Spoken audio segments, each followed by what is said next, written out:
무슨 팔자가 이렇게 사나워가지고 이 주말이 이렇게 오후까지 수업 들으시고 얼마나 노고가 많으십니까? 여러분들의 노고에 심심한 위로의 말씀을 전합니다. 안 어려워요. 하나도 안 어렵고요. 쉬워요. 쉽고. 아니 이제 저도 그 자신 있게 말할 수 있어요. 저도 똑같이 공부했잖아요. 또 시험 받고 행정사도 지금 하고 있잖아요. 그래서 여러분들 하시고 싶은 거 뭔지 알고 이렇게 쭉 해보니까 행정사가 또 돼 본 지 얼마 안 됐어요. 사실 2년 반밖에 안 됐는데 앞으로도 열심히 이제 많이 또 해야 되고 지금도 모르는 게 너무 많아요. 사실은 정말로 행정사 알아야 할 게 한 1000개라 그러면 저는 한 10개나 할까? 그밖에 모를 것 같아요. 계속 공부를 더 하고 해야 되는데 주변에 이제 많이 도움받고 공부를 하고 있긴 한데 여러분도 한번 열심히 하셔갖고 딱 보세요. 딱 보시면 정말 할 게 많아요. 할 게 많고 뭐랄까 너무나 이렇게 전 모르는 게 많아가지고 뭘 얘기할 수가 없어요. 누가 뭐 물어보면 아는 게 있어야지. 그러니까 지금 제가 하는 거 조금밖에 모르고 그 외에도 이제 굉장히 업역이 한 1000 정도 된다고 하더라고요. 그게 뭔지도 모르죠. 그렇게 많은 거를. 그래서 이제 딱 보시면 이제 오픈해 보시면 참 좋다고 저 느끼고 있고 그리고 이제 뭐 인문 특강 때도 자꾸 얘기를 했는데 미리미리 좀 고민을 해야 돼요. 지금부터 여러분들은 난 뭘 할까? 어떤 업을 할까? 어디서 할까? 자꾸 생각을 하셔야 돼. 그래서 그게 따자마자 막 뭘 하려고 그러잖아요. 그럼 막 갈팡질팡거린다고. 막 우왕좌왕거리고. 그러니까 이제 미리미리 고민을 하시면 좀 좋죠. 그래서 이렇게 딱 정하셔야 돼. 난 이걸 해보겠다. 이걸 해보겠다 정해서 뭘 하겠다 정하면 이제 그에 따라 지역이 나온다고. 어느 지역에서 할 것인지가 나온다고.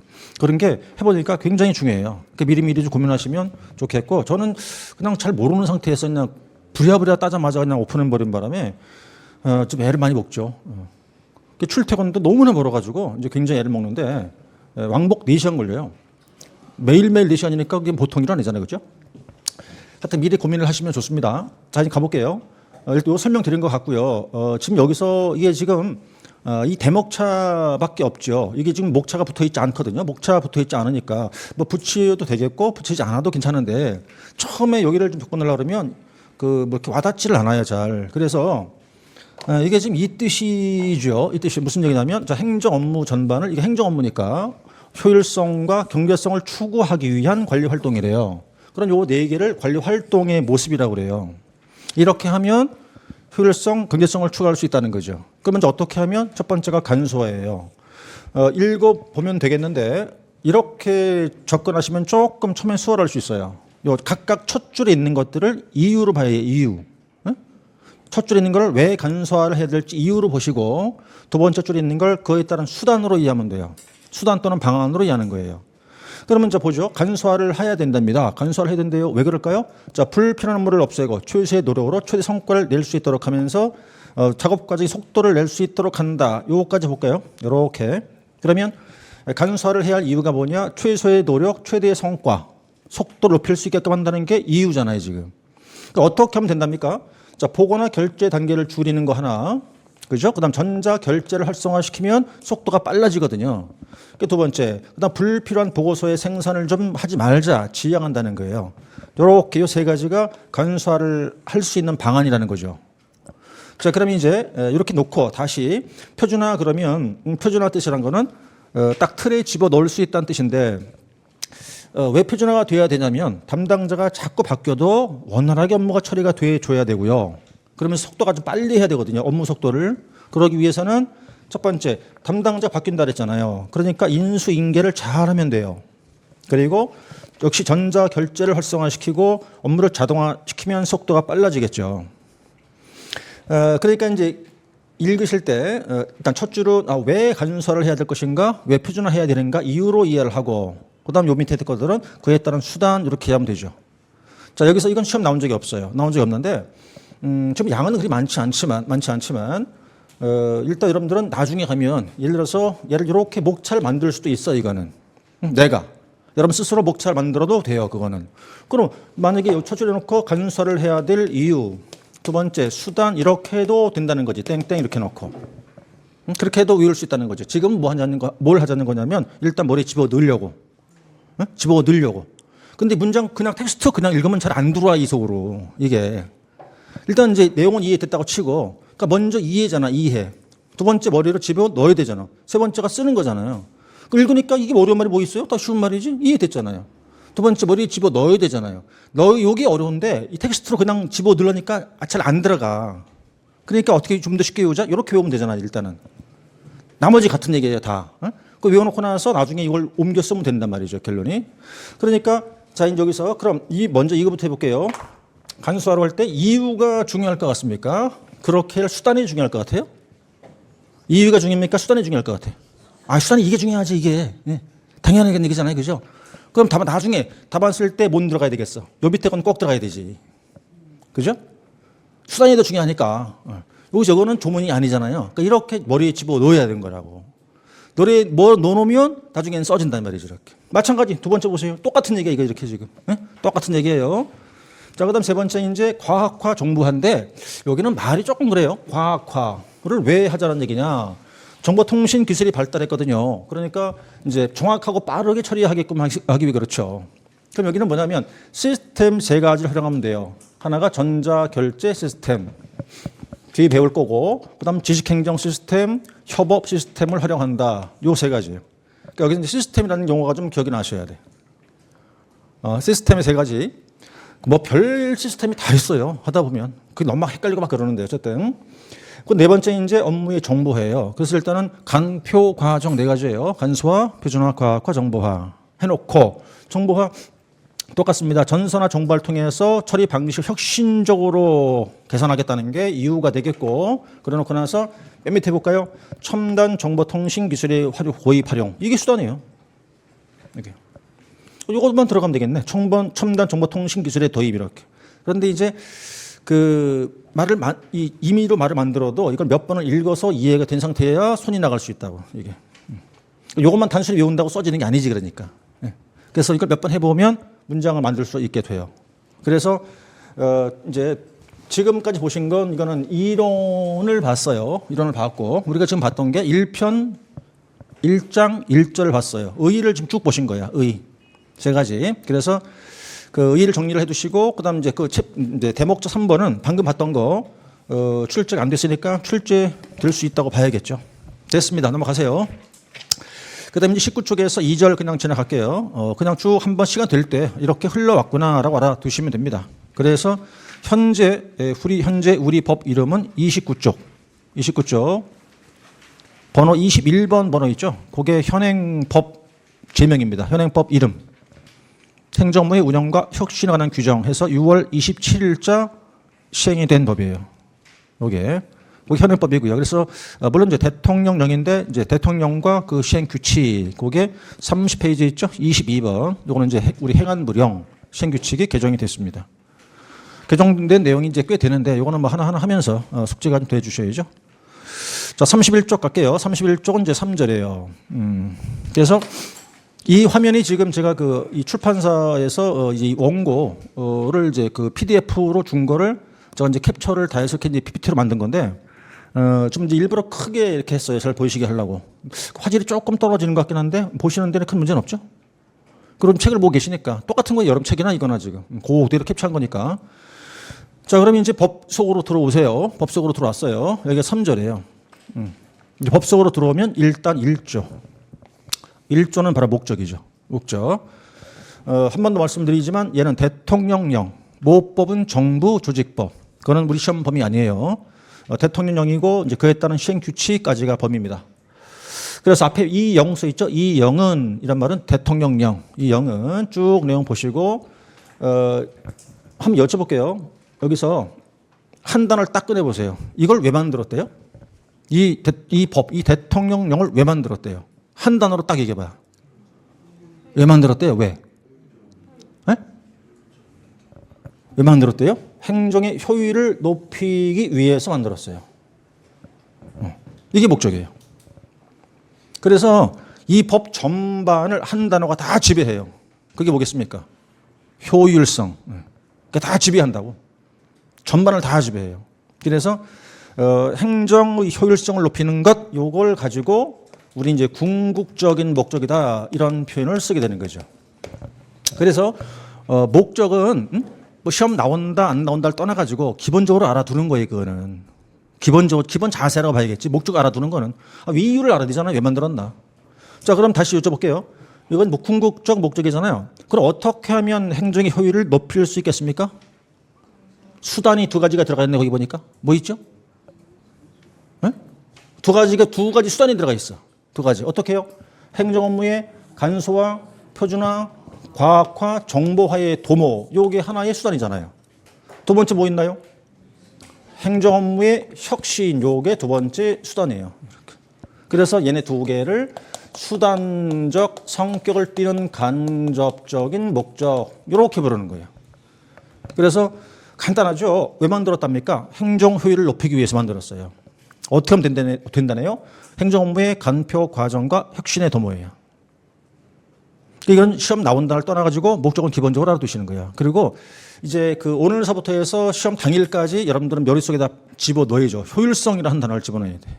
효율성. 걔가 다 지배할 테니까. 얘가 목적이에요. 이렇게. 됐습니다. 그 다음 제2조. 2조는 그냥 적용 범위예요. 어디에 적용될까 이거죠. 우리 법이 어디에 적용될까? 그냥, 그죠? 자, 중앙행정기관. 대통령과 총리 직속기관 포함했고, 자, 소속기관, 중앙행정기관 및 소속기관, 그 다음에 이제 지자체, 그리고 군기관까지 다 적용이 되죠.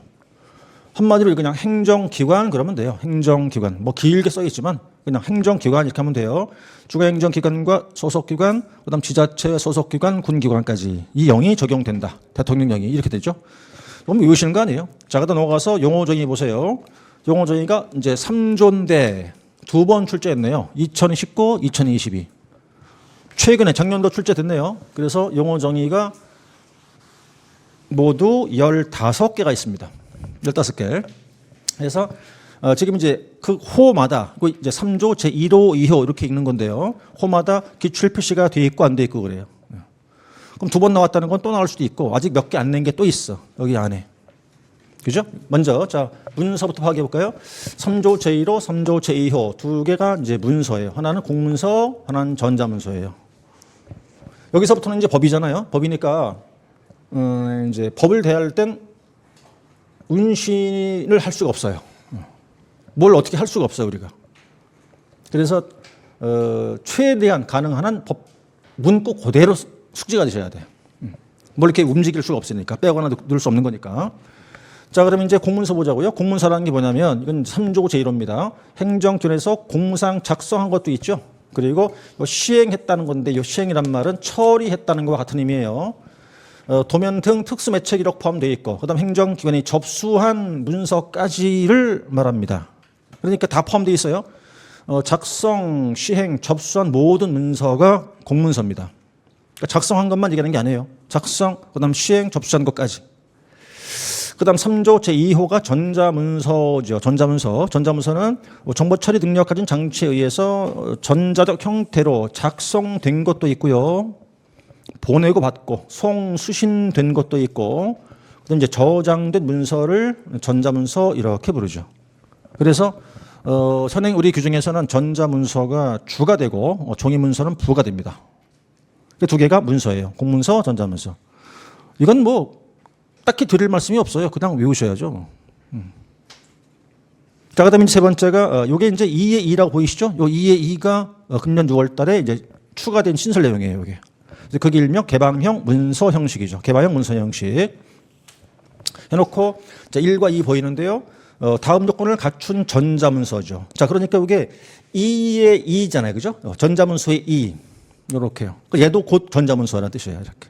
전자문서인데 신설된 용어정의 하나. 그게 뭐냐? 개방형 문서 형식. 그게. 그래놓고 첫 번째 이건 전자문서니까 표준과 규격이 공개되어 있을 것. 또 쭉 가서 기계 판독이 가능한 형태일 것. 요 두 목이요. 1목, 2목 두 개. 그래서 이거는 이제 일단 신설됐다 표시해 두시고 신설됐다는 거 그죠? 그럼 여기는 몇 개 15개인데 총 몇 개를 찝어서 출제해요. 요거 이렇게 이런 식으로 용어를 출제했었어요. 그다음에 이제 3호가 문서과 처리과인데 문서과는 출제했네요. 처리과 안 나왔고요. 쉽죠? 문서과 보세요. 문서를 분류 등을 수행하는 과 담당관. 문서 담당 부서 그러시면 돼요. 그러니까 문서 처리 담당 부서가 문서과예요. 그다음 4번 처리과라는 게 실제 업무를 처리하는 과 담당관이라고 되어 있는데 여러분들은 이제 앞으로 이건 용어니까 본 거지만 시험 당일까지 우리 문서과랑 안 친해요. 우리는 친할 일이 없어요. 그러니까 문속과는 그냥 잊어버려요. 문속과는 이런 게 문속과도 해놓고 그냥 잊어버리는 거예요. 우린 철이과하고만 친해야 돼. 무조건. 그래서 철이과하고만 노는 거지 문속과하고는 우린 같이 놀 일이 없어요. 자, 되셨어요. 그 다음에 이제 어려운 거 없고 넘어가서 이제 여기 지금 제가 글씨가 좀 작아졌어요. 왜 한 화면에 다 보이게 하려고 이렇게 작아놓고 했는데 여러분 책에서는 지금 32쪽을 보고 계시죠? 그 5, 6, 7, 8 이렇게 묶으면 그죠? 이거 인문특강 때 했던 건데 그때 안 들은 분들은 오늘 이걸 잘 들어놔야 돼요. 뒤에 가면 또 몇 번 나올 텐데 그때가 헷갈리니까 이렇게 묶어보면 이게 이제 바로 서명 방식이에요. 그리고 이렇게 줄을 거보면 이렇게 묶고 이렇게 하나로 묶어져요. 두 가지 이렇게. 자, 다시 네 가지의 공문서, 이게 다 공문서니까 공문서에 하는 서명 방식이 있어요. 근데 둘로 나누면 이렇게 구분한다고. 기준이 뭐냐? 얘는 종이 문서에 하는 서명 방식을 말하는 거고 요 밑에 있는 거는 전자 문서에 하는 서명 방식을 말하는 거예요. 자, 그래서 총 네 가지가 있는데 그럼 첫 번째 크게 이게 서명이니까 이게 서명이니까 자, 이렇게 보자고요. 서명이니까 서명을 누가 하는지부터 먼저 파악하시는 거지. 누가 서명하는데 누가. 그 인문특강 들었던 분들 혹시 기억나나요, 이거? 그 서명을 누가 한다 그랬어요? 기억나는 분도 있고 그래요, 그죠? 기검 협결발 그랬지 않았어요? 그죠? 그래, 뭐 못 들은 분도 있으니까 어쨌든 다 똑같아요. 자, 봐요, 누가 하는지. 기한자. 두 번째, 검토자. 세 번째, 협조자. 그 다음에 네 번째, 결재권자. 다섯 번째, 발신명의인. 이 사람들이 서명을 해요. 일단은 총 5명이에요. 기검, 협결,발 일단 기억하는 건데 얘들이 서명을 해요. 자, 그리고 또 하나 구분을 해보죠. 지금 8번의 행정, 전자, 서명이라는 건 뭐냐면 이거는요 공인 인증서를 말하는 거예요. 공인 인증서 이거는 인증받은 것이니까 인증서. 공인 인증서. 자, 하나 토론내세요. 이렇게. 그럼 이제 실제로 이루어지는 서명, 뭐 인증서도 서명 방식이긴 하지만 일단 이거는 이렇게 둘러놔. 그럼 이제 셋을 이렇게 추론했어요. 서명, 전자 이미지, 전자 문자. 그럼 위에부터 볼게요. 자, 서명이란 거는 이 5명이 하는 건데 여기는 자필로 자기의 성명을 쓰면 되는 건데 여기 보니까 뭐라고 되어 있냐? 전자문서는 제외한다 이래놨어요. 그래서 그 말은 결론이 이제 종이문서에 하는 서명 방식을 말하는 거죠. 종이문서. 종이문서에 직접 그냥 자기 이름 쓰는 거예요, 한글로. 그게 서명이에요. 그 다음 이제 6번, 7번은 뭐냐? 이건 6호, 7호. 6호, 7호인데 7호 출제했죠. 6호, 8호 안 나왔고. 지금 나온 건 5호하고 6, 7호 나온 거예요, 시험에. 전자 이미지와 전자 문자라고 되어 있거든요. 그럼 역시 5명이 전자 문서에 서명하는 건데 어떤 차이냐? 하나는 이미지 형태로 하는 서명 방식이고 하나는 문자 형태로 서명을 해요. 이렇게. 자, 그래서 이제 교재를 좀 뒤로 갔다 올게요. 75쪽. 75쪽을 뒤로 가세요.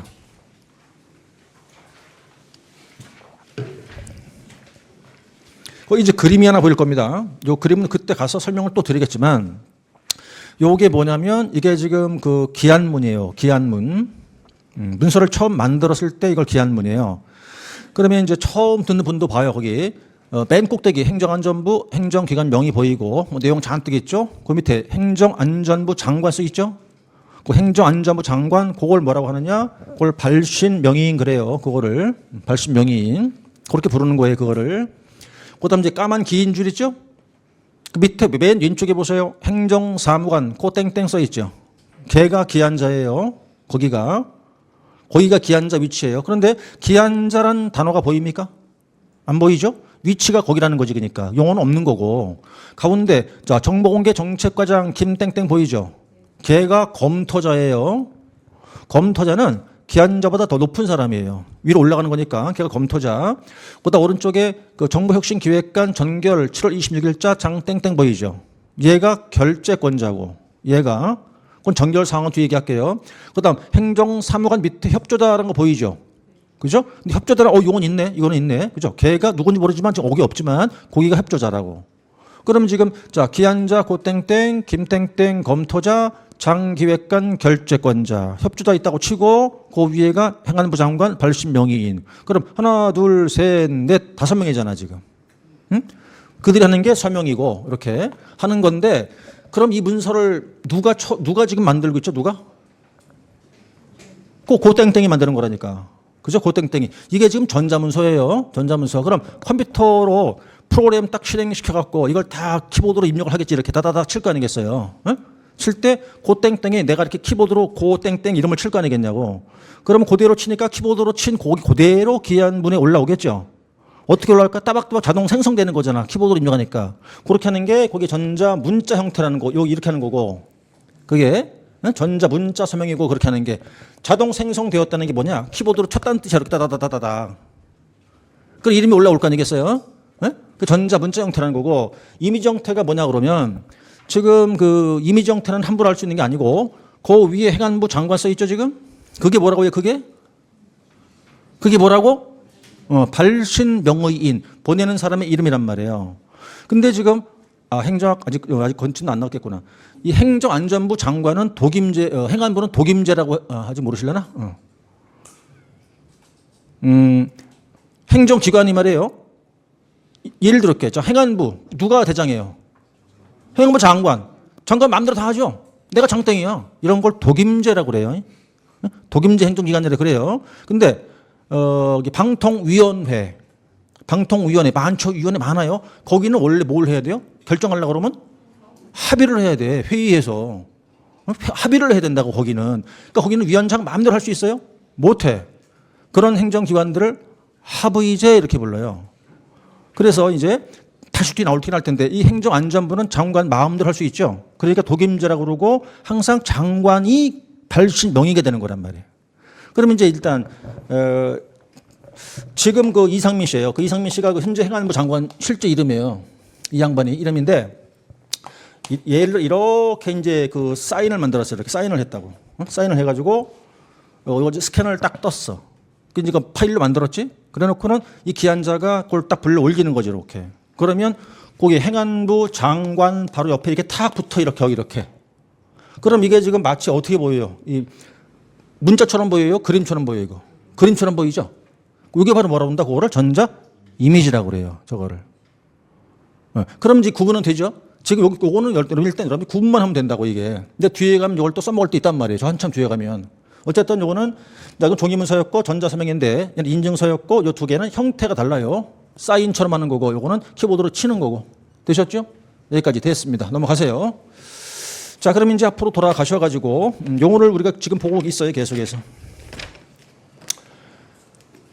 그다음 이제 9호가 전자 이미지 관인이라고 돼 있죠. 전자 이미지 관인, 10호 전자문서 시스템, 11호 업무관리 시스템, 12호가 행정정보 시스템인데 지금 9호 빼놓고는 거의가 무슨 용어가 들어있느냐 이런 말 들어가 있죠. 시스템 이렇게 출제한 것도 있고 안 한 것도 있고 그래요.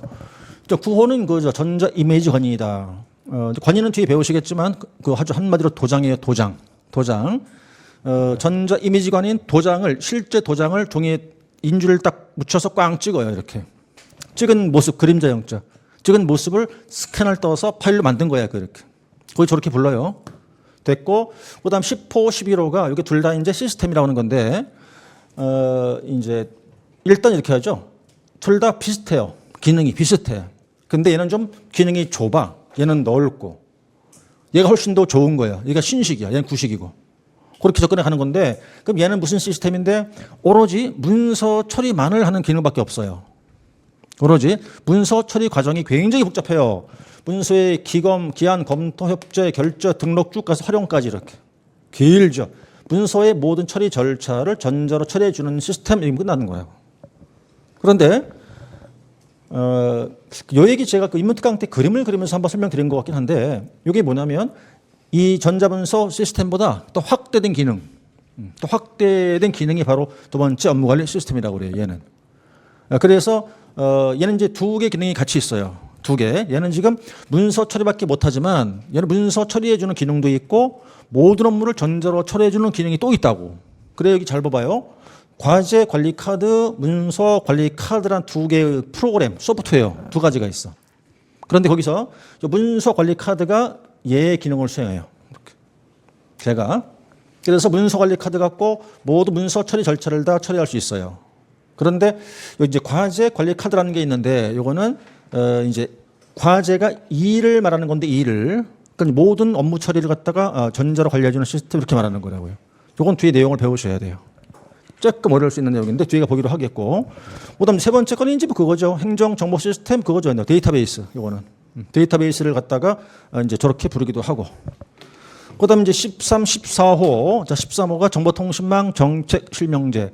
정보통신망이나 행정 정보 시스템이나 거의 같아요. 기능은. 만약에 여기 이제 몇 개 안 나온 게 있는데 이쪽을 또 낸다? 그러면 이제 그 뭐 어떤 걸 내겠어요? 안 내온 걸 내겠지.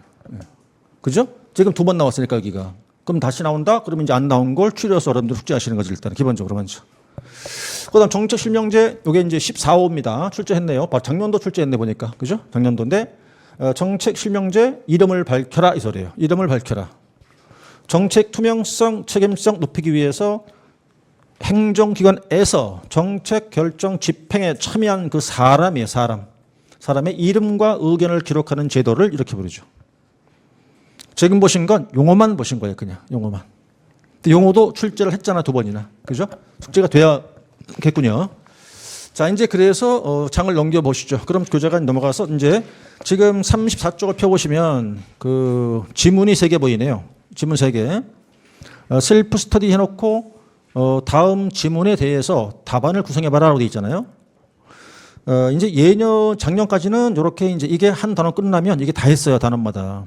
지문이 굉장히 많은데. 이렇게 해놓고, 첫 번째 수업할 때 이거 그냥 지나가요. 근데 두 번째 수업할 때는 이걸 따주고 가는 거지. 이제 이렇게. 따져가지고 이 지문을 갖고 목차를 다 따는 거지. 목차 따고 키워드 따는 거예요. 그리고 그걸 갖고 단문 쓰기 들어가는 거라고. 2번 봐요, 한번. 행정업무의 효율적 운영의 의의와 관리 활동에 대하여 약속하시오. 20점. 줬다고 쳐요, 시험에. 네? 그죠? 그럼 목차 따봐요, 이제. 어떻게 하는 거예요? 지금 이렇게 돼야 한다는 거지. 자, 2번 이렇게 문제 지문이죠. 응? 근데 지문이 지금 길죠? 응? 긴데 그럼 시험장 갔어. 이걸 만약에 냈다고 쳐. 그럼 너무 기니까 불편해. 그러면 이렇게 행정업무에 이렇게 놓고 이렇게 쓰는 거예요. 이렇게. 이걸 요약 지문이라고 그래요. 긴 걸 다 쓸 필요 없어. 예를 들어서 지금 3번 문제 봐요. 얼마나 긴가. 그죠? 그거 쓰는데 시간 걸리겠죠? 그것도 아까워. 그냥 짧게 쓰고 마는 거예요. 그냥 이렇게. 그러면 이제 이 답안 노트를 딱 펼쳤지, 이제. 답안지를 딱 펼쳤어요. 그 1번 타 목차를 딱 써야지. 그러면 이렇게 줄이 쳐 있어. 이렇게 쳐 있어요. 그죠? 답안지에. 그럼 여기다 1번을 써야지, 이렇게? 아니, 먼저 지문 쓰고, 지문 이렇게 써놓고, 한 두 줄 띄고 1번 이렇게 하면 돼요. 그럼 이 문제의 1번 목차가 뭐예요? 예? 예? 의의지 뭐요? 의의라고 써있잖아. 거기 쓰라고. 지문에 줬지? 뭐라고 쓰라 했어요? 의의와라고 돼 있잖아. 자, 의의 써야 되죠. 그죠? 그럼 써봐요. 행정업무의 효율적 운영의 의의가 뭐예요?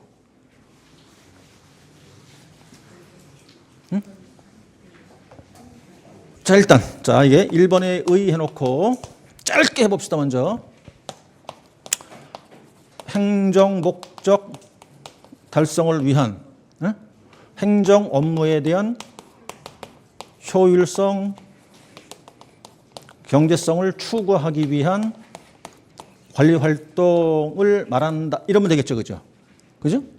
이건 최대한 줄인 거잖아, 지금 이제. 최대한 줄인 거니까 이렇게 써도 되긴 되는데 너무 이게 축약되어 있으니까 말을 조금 늘리란 말이에요. 네? 그래서 이제 아까 책 봤다시피 늘릴 수 있다는 얘기지, 이렇게. 어쨌든 여기는 다 이렇게 좀 들어가 있잖아요, 그지, 이렇게? 그럴 때 의의는 된 거예요. 이렇게 써도 점수는 주니까. 그럼 이게 지금 몇 점 줬어요? 20점. 그럼 100점 만점에 기준하면은 두 번째 뭐가 온다, 이게? 관리 활동 이렇게 오겠지. 그럼 1번 뭐 대목차 몇 개예요? 2개. 그 다음에 여기 대목차 안에 중목차 몇 개 나와야 돼요? 중목차 몇 개 나와야 돼요, 여기? 4개 나오겠죠? 그게 뭐라 했어요? 간, 표, 과, 정 이렇게 나와야겠죠, 그죠? 그러면 간소와 아까 이유, 방안 그랬잖아. 아까 수업할 때. 그럼 내용 썼다고 치고 다 썼다고 쳐요. 그러면 이제 다 썼으니까 끝잘 썼다고 치고 첫 번째 시간 얼마 걸릴 것 같아요? 이거 10분짜리야. 얼마 만에 쓸 것 같아요, 이거 그러면? 7분. 7분. 분량 얼마 나올 것 같아요? 반쪽 좀 더 나가요. 자, 그 다음에 이제 1번 목차 썼다고 이게 다 줄이 쳐 있겠죠, 이렇게 지금 이게. 그럼 1번 썼을 거 아니에요, 이렇게? 그 다음 2번 대목차 이럴 줄 띄는 거란 말이에요, 이렇게. 그 다음 대목차 이건 중목차라고 부르는 건데 요 사이를 이렇게 띄는 거라고. 근데 중목차끼리는 붙여야 돼. 근데 양이 길어, 그럼 띄워주는 거고. 이렇게 줄 간격 조절하면 한쪽 꽉 차요. 꽉 찬다 이 말이야. 그럼 시간 7, 8분 줄 간격 찼으니까 한쪽 꽉 찼죠, 이렇게? 그러면 자 20점인데 100점을 다 준다고 치면 얘가 몇 점 같아요? 얘가 최소 15점이야, 얘가 몇 점이겠고? 5점일 테고. 근데 이걸 점수를 다 준다? 택덤수라고 있네. 죽었다 깨는 그렇게 안 줘요, 절대로. 아주 많이 주면 13점 주면 잘 주는 거예요. 13점 주면 정말 잘 주는 거예요, 그거. 그럼 완벽히 썼다고 치면 이걸 여러분들은 생각해야겠지, 이제. 이걸 보는 게 아니고. 자, 잘 썼어. 그럼 13점이니까 요거 몇 점 줄 것 같아요?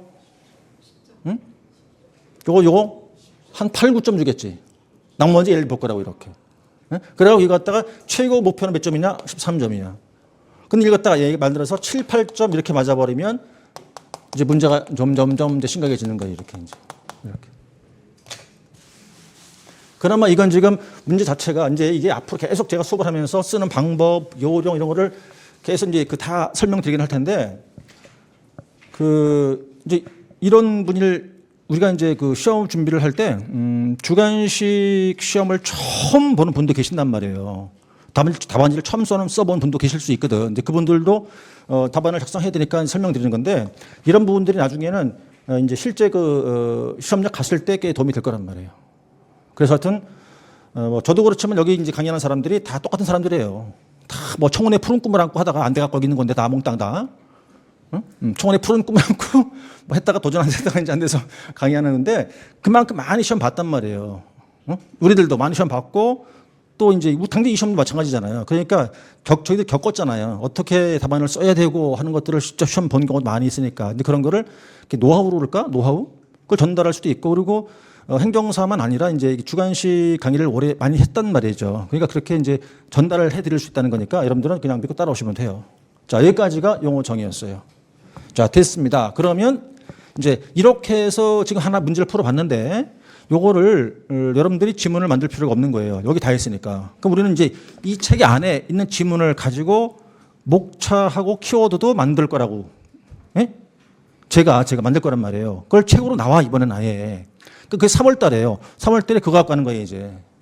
그러면 3월 달에는 이걸 안 보고 그것만 보고 내용을 채워가는 거지. 그리고 그걸 갖고 단문 쓰기 들어가는 거라고 이제 쓰는 거예요. 그러려면 쓰려고 그러면 이걸 외워야 돼, 이제. 목차 개수, 목차명, 키워드 뭐 이걸 외워야 쓰기가 들어가지. 그렇게 한다고 생각하시면 돼요. 근데 이게 하나하나 하면 되니까 겁날 건 없고 여러분들이 근데 다만 한 가지 뛰려고 하지만 마세요. 자꾸 뛰려고 그래요. 마음이 급하니까. 그냥 내가 앞서가면 날 따라오면 되는데 자꾸 막 뛰어가려고 그런다고.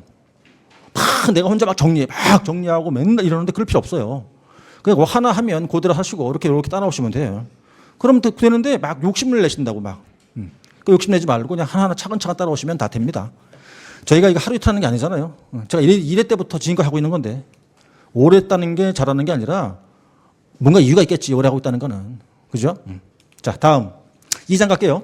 여기가 이제 그 한꺼번에 책을 못 볼 정도로 양이 많아요. 여기가 이제 공문서 파트라는 건데 1편 제2장이죠. 중요하고요. 양도 많고요. 뭐 논약수를 다 나옵니다, 여기서. 그러나 뭐 크게 어렵지 않은데 일단 이제 내용이 많다는 걸 좀 기억하시면 돼요. 첫 번째 1절부터 보시죠. 이제 양이 많아서 한꺼번에 다는 못 보겠고 1절이 공문서 작성 처리, 그 다음에 2절 문서 필요성과 기능, 39쪽 문서의 종류에서 큰 대목차 3번 40쪽에 보이시죠? 요게 이제 올해 기출. 이렇게 그렇게 있고 나머지가 이제 뭐 그 뒤에 개 4, 5절 쭉 이어져요. 굉장히 많아서 한꺼번에 보기 어렵습니다. 그럼 제 1절 갈게요. 자, 1절 공문서 작성 처리인데 여기는 기출 표시가 없어요. 그죠? 두 가지 생각하셔야 돼요. 기출 표시 있으면 저거 또 나올 수 있다. 안 됐으면 얘는 더 나오겠네 이렇게 해야 되지. 그냥 다 나오는 거지 그러니까. 난 어쩔 수가 없어. 이제는 다 내 입장에서 어쩔 수가 없어요. 표시 안 돼 있잖아요. 나올 수 있잖아요. 얼마든지. 기출 표시 있어? 걔도 또 나올 줄 모르잖아. 이렇게 돼야 되죠. 그죠? 자, 기출 안 됐습니다. 뭐냐면요. 절 제목 공문서 작성 및 처리예요. 해놓고 자, 대목 쳐볼게요. 먼저 문서의 개념. 2번 공문서의 개념. 두 개밖에 없군요. 그러면 이제 들어가서 1번 뭐 큰 의미 없겠고 공문서 개념 보세요. 공문서 개념에서는 지금 숫자 목차 2개 있어요. 행정상 뒤에 법률상 2개. 행정상 안에 중목차 2개 있죠. 3조 제1호, 3조 제2호 2개 있어요. 요게 중요하겠죠. 행정상 공문서니까. 넘기시면 법률상 공문서는 크게 중요하지 않고 이름만 기억하면 돼요. 형법, 민소법. 이렇게 간단한 거예요. 어렵지 않아요. 자, 그럼 이제 일단 문서 이건 그냥 참고하세요. 이건 지금 문서는 문서인데 공문서로 이제 들어가는 거예요. 이렇게. 그럼 먼저 문서가 뭐냐? 간단해요. 문서란 거는 사람의 의사 등을 어떤 종이와 같은 기록 매체 기록하는 것 끝. 이게 다 문서예요. 그냥. 책은 그게 기본서잖아요. 이름이. 그러니까 기본적으로 잔뜩 들어가 있는 거고. 기본서니까 말 자체가. 간단한 거예요. 문서. 사람의 의사 등을 종이든 기록 매체 기록한 것 이거예요. 끝났어요. 그런데 이제 공문서의 개념은 이게 법 조문이잖아요. 이거는 공문서 개념은 아까 우리 용어정의 보셨는데 용어정의의 3조가 용어정의였거든. 법률 3조, 우리 영 3조가. 거기 3조 제1호, 2호 2개예요. 그리고 이게 행정상 공문서인데 목차, 큰 목차, 공문서의 개념 1. 행정상 공문서에서 우리 규정 3조 제1, 2호 하나 더 있어요. 민원 법률 시행령 30조 1항. 이렇게 있고 큰 두 번째가 법률상 이 두 가지 있어. 그래서 공문서는 두 종류예요. 행정상, 법률상. 이렇게 두 가지가 있어요. 그런데 법률상은 별로 안 중요하니까 이거 그냥 툭 털어버리는 거예요. 이거는 법률상 공문서 법률 그랬으니까 두 개 형법 그다음 민사 소송법 이렇게 두 가지가 있고 얘네들은 그냥 공무원이 그 권한의 범위 안에서 직무상 작성한 문서이라면 끝났어요. 이렇게 두 개 그냥 묶으면 됩니다. 공무원이 권한 범위 안에서 직무상 작성된 문서를 법률상 공문서라고 그래요. 공무원, 권한 내 직무상 작성 공통되잖아요 지금. 그런 걸 우리 법률상 공문서라고 하죠. 이런 거 필요, 뭐 조문 이런 거 필요 없어요. 이건 이제 증거 능력 때문에 그렇게 한 건데 어쨌든 두 개의 법에 의한 공문서 이렇게 정리하면 되겠고.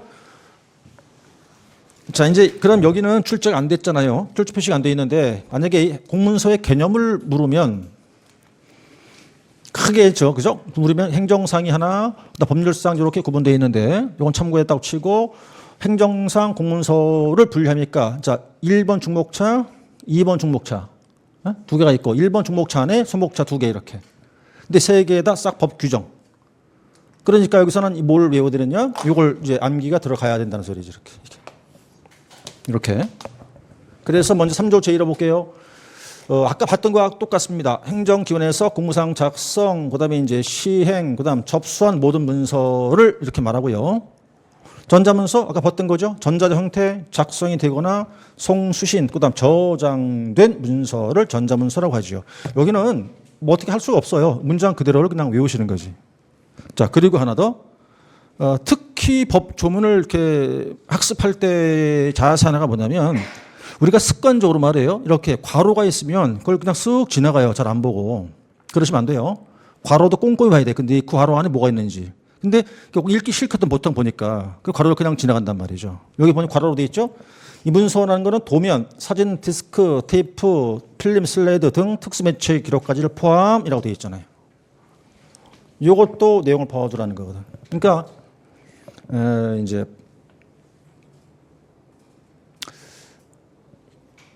짜증이 나죠. 이게 하기가 싫어요. 짜증이 나는데, 이제 올해죠? 올해 그분은 인강이었어요. 저 오프라인 아니고 인강을 듣던 분인데, 그 이제 여자분이었고 얼굴은 나중에 뵀어요. 이제 설명할 때 오셨길래 이렇게 인사를 나누고 이제 했었는데, 이제 모의고사를 한창만 볼 때였는데, 답안을 이렇게 이제 수거를 하죠. 오프라인 나와 있는 분들 거는. 그 수거에다 이렇게 첨삭 다 해갖고 채점을 해서 쫙 나눠드리는데, 올해부터는 이제 그 인강 보는 분들 것도 이제 이렇게 파일을 받아갖고 파일로 이렇게 첨삭을 했어요. 점수 체크해서 이렇게 보내는 걸 했는데, 이제 오프라인이야 제가 보잖아요, 이렇게. 제가 보고, 직접 보거든요. 그 다른 분들은 이제 잠깐 앉아있고 쉬고 있죠, 교실 가서. 난 다 돌아다니게 이렇게 왔다 갔다 하면서. 이렇게 쳐다보고 있다고 뭐라고 싹 이렇게 보고 있어, 답안지를. 막 뭐라 그러죠, 속으로. 막 뭐라고 막 그래요. 막 그러는데, 난 왜냐, 내 주관은 뭐냐. 내가 봐야 한다는 거지, 어떻게 쓰는지. 그래야지 어떻게 지도할 방법을 강구할 테니까 그렇게 해서 보는데, 이제 인강을 보는 분이 답안을 올라왔는데, 이제 어떤 표현이냐면, 그 법조문하고 완벽해요. 완벽해. 그 조문 몇 조 이거는 정확히 맞는 건 뭐, 그 당연한 얘기고, 몇 조라는 정확 당연한 얘기고, 심지어 이제 그 괄호 안에 본 말이에요. 이렇게 해서 이하 뭐뭐라 한다 이런 문장이 있어요. 그 이제 그 괄호 안에 이렇게 요거까지 똑같이 있었어. 답안지에다가 이하 뭐뭐라 한다 이런 문장이 있는데 그걸 똑같이. 그래서 저는 속으로 야 이번엔 이제 오픈했구나. 오픈했는지 그건 전 안 봤으니까 그래서 이제 답안지에다가 썼어 이렇게 오픈했는지를 밝혀라. 내가 점수를 일단 주긴 줬는데 거의 완벽하게 하니까. 근데 오픈하는지를 밝히세요. 이제 답안지가 갔잖아요. 그 다음 주에 답안이 또 올라왔잖아. 안 했다는 거예요. 오픈 안 했대요. 거짓말 할 리가 있겠어요. 그죠? 오픈 안 했다는 거예요. 너무 완벽해. 그래서 와, 오픈 안 한 정도인데 이 정도 썼다는 건 이건 뭐 기가 찰 노릇이죠. 정말. 완벽히 똑같아 이게. 그래서 그분한테는 최고 탑이었지. 근데 그 이후로 소식이 모르겠네. 됐나 어쨌든 모르겠네. 발표하지 않았구나. 근데 이제 그러고 있다가 이제 수업이 다 끝나고 이제 설명회를 여기서 했었는데 그분이 오신 거예요, 여기. 그래서 이제 반갑다고 이제 인사를 하고 했는데 여쭤봤더니 그분이 이제 나중에 마지막 그 모의고사의 답안지에 쫙 위에 썼어요. 그 여백에다가. 법대 이제 법학 전공자이기도 하고 그리고 이제 그 변호사 사무실에서 오랫동안 막 일을 하신 분 같아요. 그 이제 그 사무장 관련돼서 이렇게. 그러니까 그쪽 업무를 많이 아는 거지. 외우는 것도 알고 그래서 그렇게 했다고 하더라고요. 그래서 그랬느냐고 이제 반갑게 인사를 했는데 그분이 이제 작년도인가 0.5점으로 떨어졌대요. 작년에 0.5점. 1점도 아니고. 얼마나 그게 속상하겠어요. 그러니까. 그래서 어제는 이제 그냥 악착같이 하셨다 하던데 올해 글쎄 발표 난 이후에 연락이 올지 모르겠지만 올해 꼭 되셔야 할 텐데 말이에요. 하여튼 이제 그래서 그런 일이 있었어요. 그래서 돌아와가지고 그분처럼은 아니더라도 이제부터 외우고 들어간다 이거지 이렇게 이제. 그죠? 그래서 근데 그렇게 완벽히 안 해도 점수를 받으니까 그렇게 해야 되나? 꼭 그건 아니고 그런 경우는 정말 뭐랄까 이제 특별한 분 케이스일 거고요. 그렇게 할까지는 아니에요. 어쨌든 두 개 다 정리가 하면 되겠습니다. 자, 그리고 이제 세 번째 이거는 이제 이것도 암기가 좀 돼줘야 되겠는데 이건 뒤에 가면 할 텐데 이건 민원 법률 시행령 30조 1항이거든요. 이것도 하나의 공문서예요. 이게 그냥 쉽게 말씀을 드리죠. 뭐 이제 저도 요즘 이런 일을 많이 하죠. 제가 이제 의뢰를 받아갖고 이제 그 공문서를 발급받을 때가 있어요. 많죠. 뭐 등기상 증명서라든지 뭐 건축물 대장 이런 거 있잖아요. 그럼 이제 사무실에서 이렇게 이제 그 정보24로 들어가면 다 출력되잖아요. 이렇게. 그럼 제가 일단 신청했어요. 돈 냈고 그럼 이제 쭉 제 프린터로 뽑잖아요. 이렇게 쭉 나오잖아요. 바로 그거 이게 지금 이게 그걸 말하는 건데. 이제 그게 위조를 못 해요. 절대 그거는 위조 방지 이제 시설돼 있으니까 그걸 말하는 거거든요. 그래서 먼저 위변조 방지, 그다음 출력 문서의 진짜인 확인 조치, 그리고 위변조 방지하기 위해서 행안부 장관이 고시한 조치 등을 취해 가지고 제가 행정기관에 신청했잖아요. 저한테 통지해 주죠. 제가 직접 이걸 출력했잖아요. 출력한 그것도 공문서다 이 뜻이에요. 이렇게. 그래서 예시가 몇 개 보입니다 보니까 뭐 이런 거죠. 뭐 주민등록부 등본 등등 이런 것들을 예를 들 수 있어요. 그래서 이거는 법률이 아니고 민원 법률 시행령이 있어요. 시행령 30조 1항. 이제 이쪽을 출제한다고 하면 공문서의 개념을 묻지 않겠습니까? 그렇다면 1번 복차하고 요 내용하고 요거 여기까지가 답안일 텐데 지금 여기는 거의가 조문으로 되어 있으니까 조문을 써야 좋은 점 받을 것이고, 그리고 지금 행정사 공문서가 법률상보다는 좀 더 중요하니까 정확히 이해를 해야 되죠. 자, 그래서 한 문제 정도 대비가 돼야 돼요. 한 문제 정도는. 일단 여기까지 해서 공문서의 개념이에요. 그 다음에 이제 그 제 2절로 가시면 항상 볼 때마다 이렇게 봐야죠. 우리가 어디 있는지 확인하고 보는 게 법인, 뭐 조문이냐, 이론이냐, 시험 나왔느냐, 안 나왔느냐, 이렇게 보시면서 항상 습관처럼. 그래요. 그럼 우리가 지금 보고 있는 거는요, 공문서 파트를 보고 있고요. 제 2절을 보고 계신 거예요. 2절. 문서가 왜 필요하며 어떤 기능을 수행하는가. 이건 다 이론이고, 그 다음 법조문이 아니에요. 그러니까 이렇게 잡고 들어가는 거라고, 이제. 이렇게. 그런 방향이 잡혀. 어떻게 공부할지가. 이거를 막연하게 보는 게 아니라, 딱 기준을 잡고 들어가면, 아, 이거 이론이야? 아, 그럼 목 찼다고 키워드 외우면 되겠네? 이런 식으로. 어떤 기준을 잡고 들어가면 된다, 이 말이에요. 그래서 37쪽에서 2절을 문서의 필요성과 기능이래요. 그 문서가 왜 필요하냐? 그런 뜻이죠. 보다시피 이건 그냥 이론이에요. 그러니까 간단하게 외우고 그냥 지나가는 거예요, 이거는. 그 시험 출제 표시 안 돼 있어요. 자, 뭐 매번 하는 거지만 두 문자를 좀 따두세요. 왜 문서가 필요하냐 참고하고 내용이 복잡해서 문서가 필요하대요. 복잡해서. 그리고 이제 대화로는 불충분하니까 문서가 필요하답니다. 세 번째는요, 그 의사표시의 내용을 증거로 남길 필요가 있대요. 그리고 절차나 형식상 문서가 필요하다는 거죠. 그 다음에 결과를 보존할 필요성 때문에 문서가 필요합니다. 그냥 외워버려요, 이거. 그래서 이제 여기는 그냥 문서 필요성 그러면 복대, 증절보 이렇게요. 자, 이제 외웠다고 치고 표시가 안 돼 있으니까 시험 나올 수 있다는 전제를 두면 지금 문서 필요성에 놓고 모든 행정문서는 문서로 시작해서 문서로 끝난다 쭉 가갖고 다음과 같은 경우에 문서가 필요하게 된다 이렇게 돼 있어요, 그렇죠? 그죠? 그러면 예를 시험 냈다고 치면 이 답안은 물론 이건 복대, 증절보, 암기했다고 치고 옮겨 쓸 수 있겠죠. 그러면 이제 여기서 팁 하나 드리는 게 이렇게 내가 두 개를 써볼 테니까 여러분들이 어떤 게 더 낫나 봐요, 한번. 이게 시험 나왔다고 쳐. 그럼 문서의 자, 필요성과 기능을 써라 해놓고 첫 번째 문제가 이게 1번 해놓고 문서의 필요성과 기능을 쓰라고 돼 있어. 이제 이 지문 자체가. 그럼 1번 목차가 뭐라고? 네? 문서의 목차 뭐라고 이게? 문서의 필요성이요? 아니요. 아니라니까. 여기서 문서의 의의가 들어가줘야지. 문서의 개념 이렇게 들어가줘야 되잖아.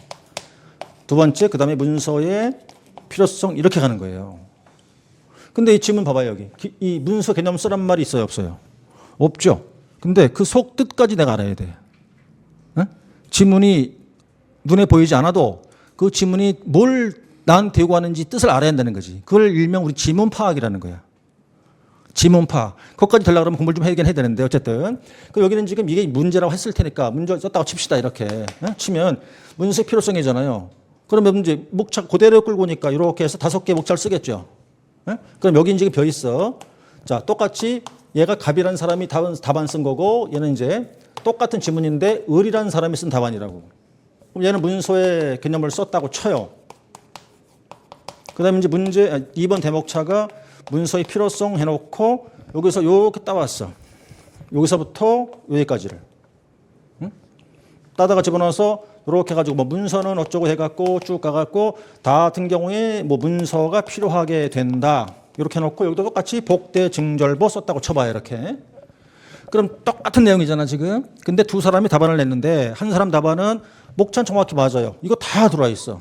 근데 2번 대목차를 해설하지 않고 바로 목차가 쭉 들어갔고 요거는 2번 대목차 저 문서 여기 일로 와야 되는데 잠수 내가 지금 밑으로 내려와야 되는데 자 그러니까 요렇게 내려가지고 2번 대목차에 대한 목차 명에 대한 해설을 써놓고 이 중목차가 들어왔다고 이렇게.